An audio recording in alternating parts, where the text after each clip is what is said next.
Bismillahirrahmanirrahim.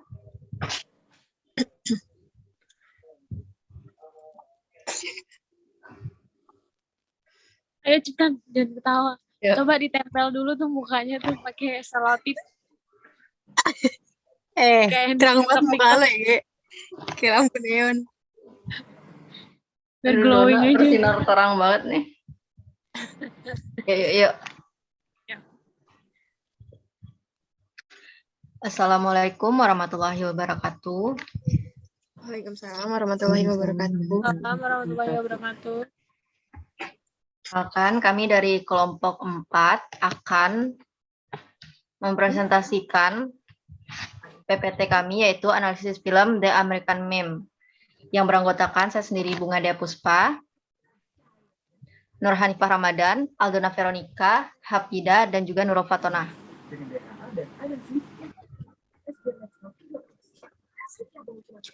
Materi pertama akan dibacakan oleh Nurul Fatona. Baik, di sini saya akan membacakan latar belakang. Latar belakang saat ini informasi real time berbasis audiovisual di media sosial justru lebih diminati, seperti YouTube, Twitter, Facebook, dan Instagram. Adalah saluran-saluran komunikasi digital untuk berbagi foto dan video, di mana penggunanya juga sekaligus dapat membuat foto atau meng-share video ke publik atau yang sering kita kenal dengan influencer. Influencer adalah seseorang yang bisa memberikan pengaruh di masyarakat, contohnya seperti selebriti, blogger, YouTuber, ataupun seorang public figure lainnya, yang dianggap penting di komunitas tertentu. Melalui profesinya, influencer juga dapat banyak sorotan dari masyarakat secara otomatis karena memiliki banyak penggemar. Seringkali terjadi konten influencer berisikan pengguna kata kasar atau makian, bahkan tren gaya hidup berbudaya barat yang bebas, mulai dari gaya hubungan yang vulgar hingga gaya berpakaian yang terlalu seksi. Berdasarkan penjabaran tersebut, kami tertarik untuk menganalisa salah satu film yang berkaitan dengan media sosial dan influencer, yaitu film The American Meme. Next. Kemudian ada, ini film dokumenter yang disutradarai oleh Beth Marcus. Ini menceritakan sisi gelap di balik pembuatan konten-konten yang dibuat oleh influencer. Untuk menjadi seorang influencer, mereka akan membuat konten yang menarik untuk disukai, bahkan didukung oleh para pengikutnya di akun Instagram sosial mereka.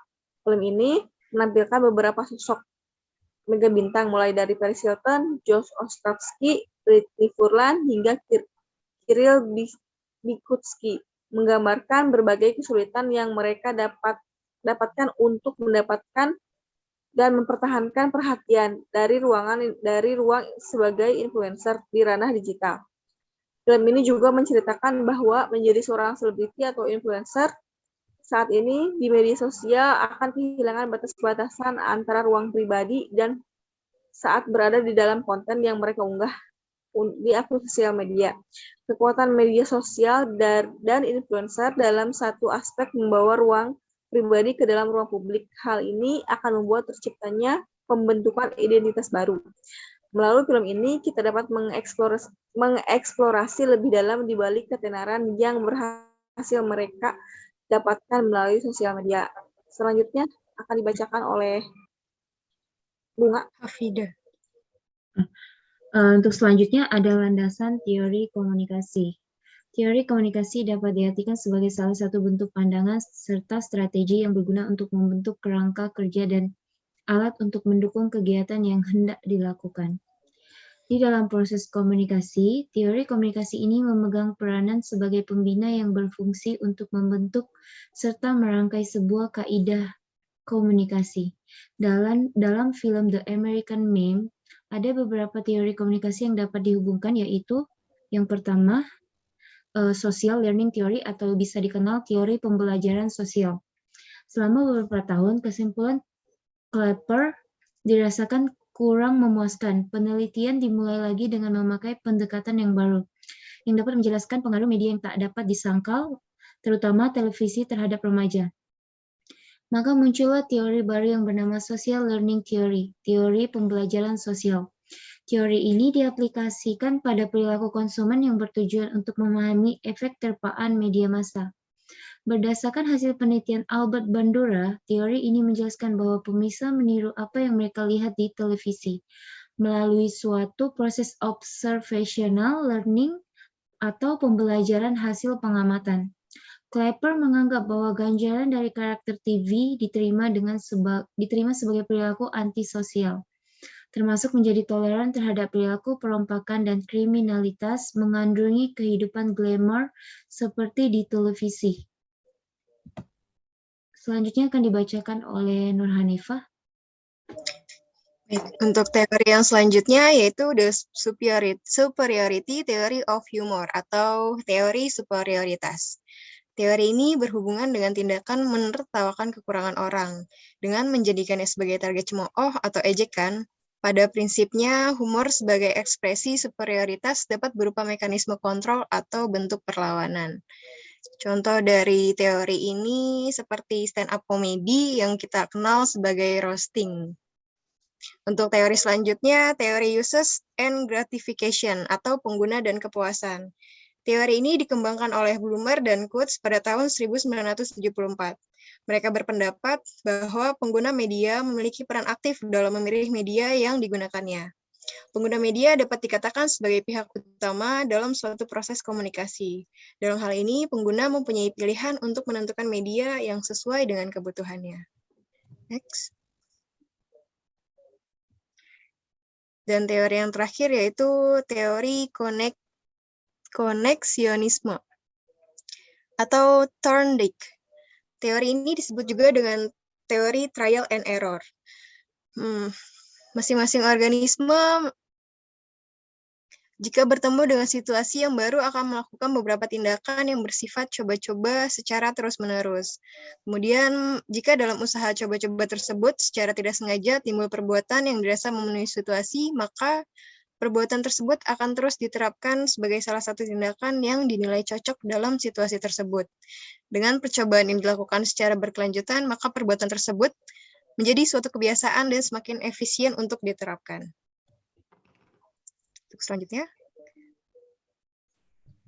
Selanjutnya adalah pembahasan film The American Meme. Film The American Meme merupakan film dokumenter yang membahas tentang beberapa kehidupan bintang dunia, di antaranya Paris Hilton, Kirill Bichutsky, Josh Ostrowski, Brittany Furlan, DJ Khaled, and Hailey Bieber.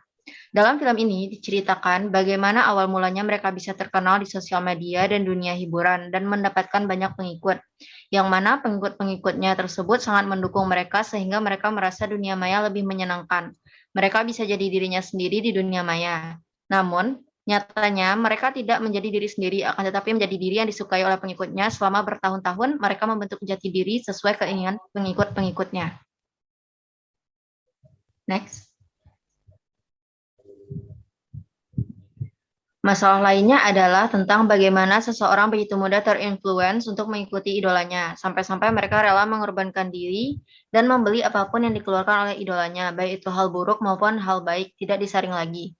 Kesehatan mental juga disorot dalam film ini, di mana banyak tekanan yang didapat dari bermain sosial media, tekanan untuk memenuhi ekspektasi orang lain, dan tekanan untuk selalu memberikan hal yang terbaik dan tidak terkalahkan. Hal ini membuat mereka sangat sibuk dan tidak ada waktu untuk menikmati hidup mereka sendiri. Selanjutnya. Next, kesimpulan.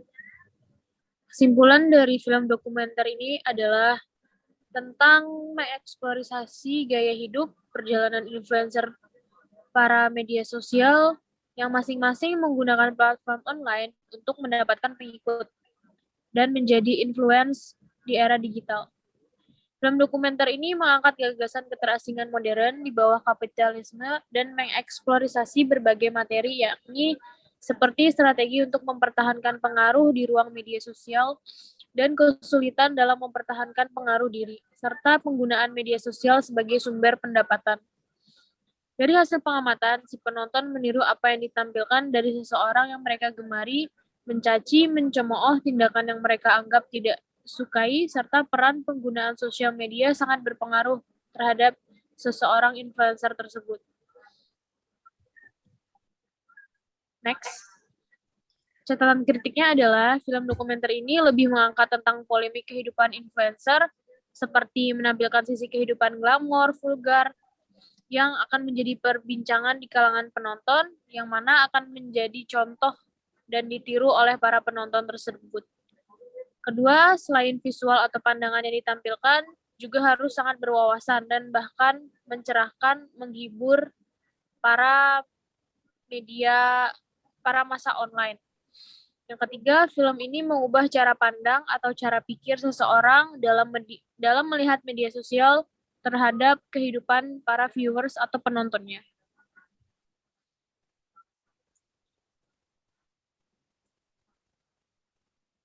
Sekian presentasi dari kelompok 4. Apabila ada kurang atau kata yang salah, mohon dimaafkan. Akhir kata, Assalamualaikum warahmatullahi wabarakatuh. Waalaikumsalam warahmatullahi wabarakatuh. Udah Udah lebih kan ini?